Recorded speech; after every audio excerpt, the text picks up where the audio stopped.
वृंदावन सर्ग श्री गोविंदाच्या 12 वर्षापर्यंतच्या लीलांचे वर्णन. अध्याय 1. मथुरा, गोकुल आणि यदुवंशाचा इतिहास. उत्तर प्रदेशातील यमुना नदीच्या किनाऱ्यावर वसलेले भारतातील मथुरा हे एक ऐतिहासिक शहर आहे. हे शहर दक्षिणेकडून दिल्लीकडे जाणाऱ्या मार्गावर आहे. रामायण काळात हे क्षेत्र अत्यंत सुपीक होते. त्या काळी मधु नावाचा एक राक्षस येथे वसवत होता. त्याचा पराभव श्री रामाचे बंधू शत्रुघ्न यांनी केले आणि मथुरा नगरीची स्थापना केली. प्रारंभी मथुरेवर सूर्यवंशांचे राज्य होते, पण नंतर चंद्रवंशांनी सत्ता हातात घेतली. या वंशातील एक प्रसिद्ध राजा म्हणजे पुरुरवा. याचे पुत्र होते आयु. आयु यांना 5 पुत्र होते. त्यातील ज्येष्ठ पुत्र नकुशान यांना 6 पुत्र झाले. दुसरा पुत्र ययातीला राजा बनवण्यात आला.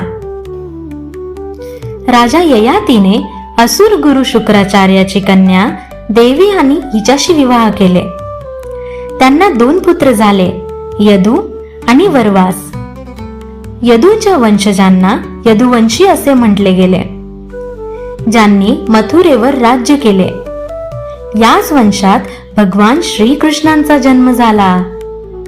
यदुवंशातील राजा देवमिदन मथुरेवर राज्य करत होते. त्यांची पहिली पत्नी क्षत्रिय वर्णाची होती आणि त्यांच्यापासून सुरसेन नावाचा पुत्र झाला. दुसऱ्या पत्नी आयार जातीच्या होत्या. त्यांच्यापासून पर्जन्यर नावाचा पुत्र झाला. राजा देवमिदन यांनी त्यांचे सर्व गावाळ धन पर्जन्यरला दिले. नंतर पर्जन्यरला यमुना पार एका ठिकाणी राहण्यास सांगण्यात आले आणि त्या जागेला आज गोकुलम असे म्हणतात. जेव्हा भगवान विष्णूंनी क्षीरसागराचे मंथन केले, तेव्हा कालनेमी नावाच्या राक्षसाने त्यांच्याशी युद्ध केले. विष्णूंनी त्यांचा वध केला, पण शुक्राचार्यांनी संजीवनी विद्या वापरून त्याला पुन्हा जिवंत केले.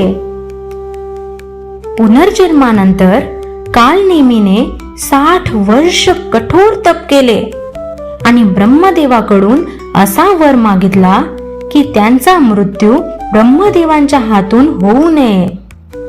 ब्रह्मदेवांनी उत्तर दिले, हा वर फार दुर्मिळ आहे, कदाचितच कधीतरी मिळू शकेल.